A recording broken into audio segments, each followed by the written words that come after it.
د وسلو د سوري لاندې مې مکتب دی، د وسلو د سوري لاندې مې مکتب دی، د ټوپک نه په ټوپک جماعت ساتمه.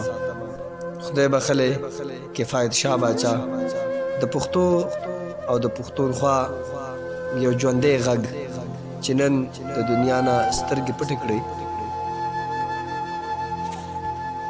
کفایت شاه باچا په پښتو سندرغاړو کې چې د یو ځانګړي انداز خاوند و، خدای پاک ورله ډېره خوږه غاړه ورکړې وه چې له وجې پښتانه ډېر مینان وو.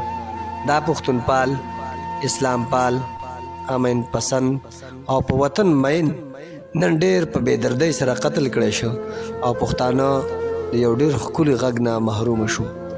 په ګور یې نور شاه.